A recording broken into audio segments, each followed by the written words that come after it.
We started on this journey because Alistair Fothergill and I, who both started Silverback films, Alistair had made Blue Planet, Planet Earth, all these original big landmark series, and I was actually, at that time, I was his boss. So we'd both been on that journey. What we'd seen, two things. One is we reached huge audiences and people really remember those series and value them.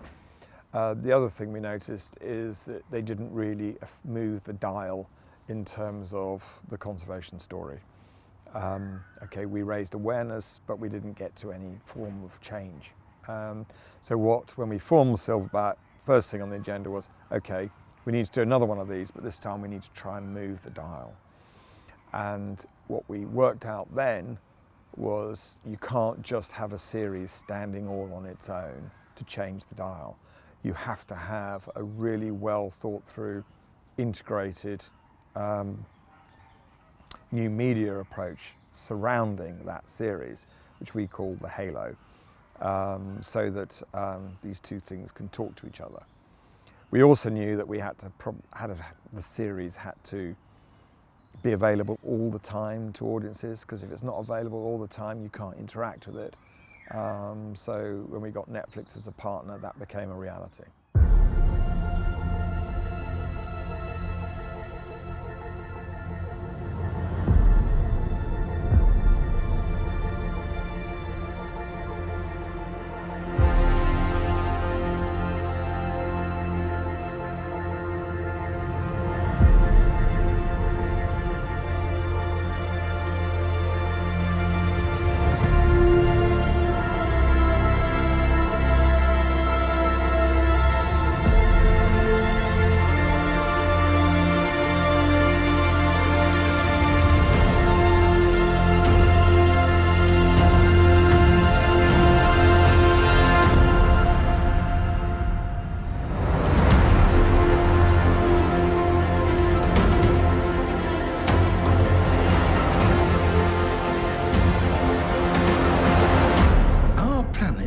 Only on Netflix.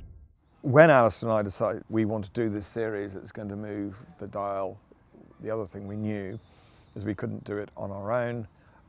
We just happened to both know Colin Butfield at WWF personally through various different routes, and we just sat down with Colin and said, this is what we want to do. We need to partner with a conservation organisation like you. Colin got it straight away.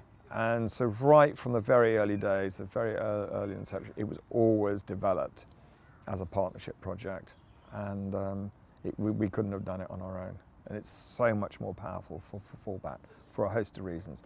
They provide the science. They can back up our science. If we want to say something big, you know, you've got to be sure of your facts, because people will challenge you. They have access to huge, people in business, politicians, world leaders, which you need. They understand the new media space amazingly, and they are global. They are totally global. So they are the right partner, and they've made a huge. It just wouldn't have worked without them. There's a very, very simple answer. We've run out of time. Our view is that basically. There's one last big chance saloon moment in 2020, which is the Beijing UN conference on biodiversity.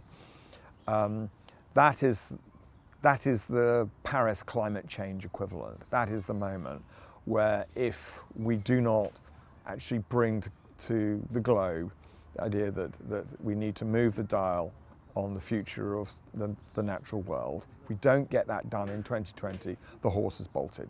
That group will meet again in 2030, and if it's business as usual between now and 2030, then, I'm sorry, the game's over. So this is the last chance, and we're throwing the farm in it. WWF are throwing the farm in it. This is our moment. So it is experimental. Who knows where it's going? But my God, we're throwing everything at it, and I think we're going to make sure it does work.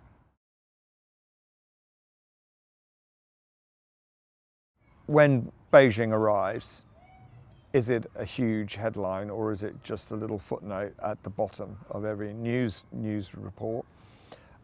Does every head of state attend it? Not their ministers, the heads of state. Do they go there? Is there meaningful change? Are there agreements that come about that bring immediate kind of change, but also a kind of a long-term plan, like there is with climate change, where you know that these issues are not going to go away. They're constantly in the spotlight, and the world, the population, the voters of the world will demanding that action happens on these things.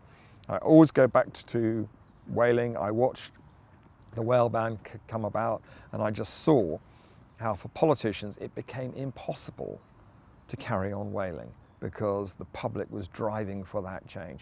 We need to get to that same place with a whole raft of things that are going to save biodiversity on this planet.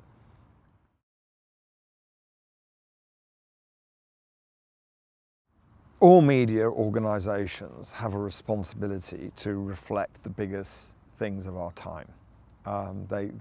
That's what media is there to do, especially news media. The disaster of what's happening in terms of the environmental story, whether it be biodiversity, climate and so on and so forth, is that it is actually the biggest story, but it is not given that position as the biggest story. Humans are short-term thinkers. They react to crises, they react to instant news. And the devastating thing about the environment issue is it's a slow burn. It's becoming far less of a slow burn, but it doesn't fit well with the human psyche in terms of news and captivating audiences. So, but it's undoubtedly the biggest issue of our time. It's going to affect everyone, eventually in a catastrophic way. So I think all media, not just wildlife media and what have you, does have a responsibility to take this long-term view of it and put it in its right place, because this is the big one. The environmental crisis is the thing that's going to drive wars, terrorism, all sorts of food shortages, migration, everything that is actually at the top of the agenda for news organisations is going to be driven by this environmental crisis. So you have to flip the two things round. And so I think, you know, we as wildlife filmmakers absolutely have a responsibility to play our part in that. But it's a far bigger thing than that. I mean, what I hope we're going to do with the Our Planet project is that we're going to be able to really change the attitude of broadcasters, global broadcasters, to the whole issue, so that they jump on the bandwagon too and change the way that they actually treat this whole subject and put it as a priority.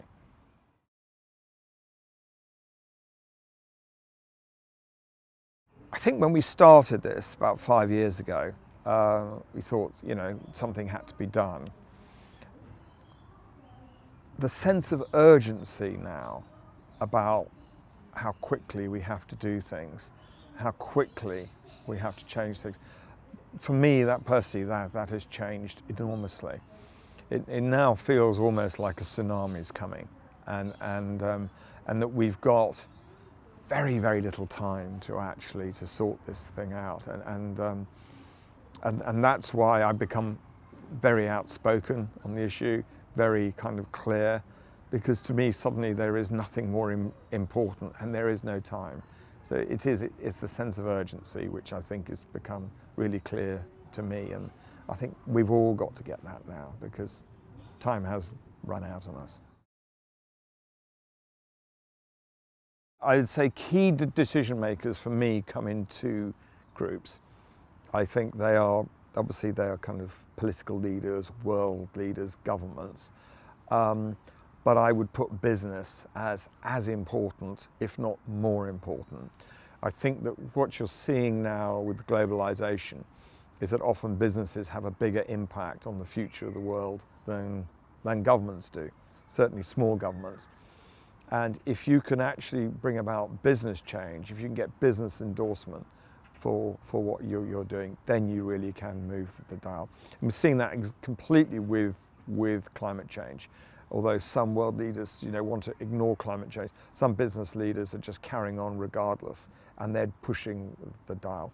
We will have a world populated with electric cars by 2030, and that's not because of politicians, it's because of business leaders and the public's demand for that, aspirational demand for that product.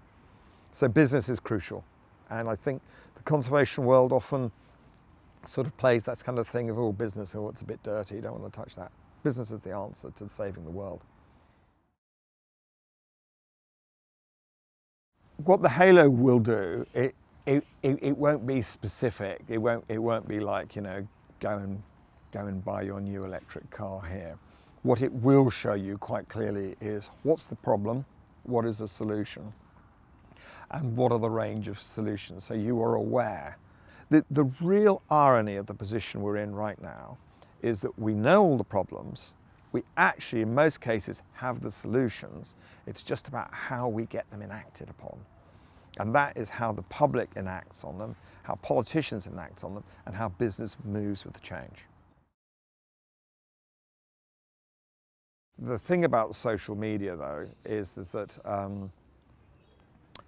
anyone can do it, and that is the great answer, is that now if you want to really market something, in the olden days you'd pay for posters and trails and so on and so forth. Now people sort of get hold of a bunch of influencers who reach hundreds of millions of people and get them interested, and boom, you've marketed your show, your ideas, by getting half a dozen people who have the right connections. So there are all sorts of ways, I think, interesting ways that social media now works to be able to build this kind of level of interest and understanding. I think the biggest challenge is holding your nerve when it boils down to it. You have to set off on the road and decide we're going to do this. And on the journey, loads of people have different ideas about what you should be doing and how you should be doing it. But you have to decide, we're going to do it like this, and then hold your nerve to do it like that. And I think if I look back on it, that's the most difficult bit, because all of us have doubts. All of us, you have to have huge self-belief that it's going to work. And I think, in a way, often self-belief, if you start seriously doubting what you're doing, then it all falls apart. So for me, personally, that's been the biggest challenge. You've got to believe, and I think a lot of people thought when they heard about it to begin with, they thought it was incredibly over-ambitious. And people quietly were laughing about us, and thinking, oh, how's that going to work? And why are they shacking up with the conservation organisation? Some people very naive about Netflix. They didn't realise this, especially four years ago. They didn't realise the trajectory of where things were actually going. So we always had real belief that we were on the right road, and we held it. But you can't afford to blink.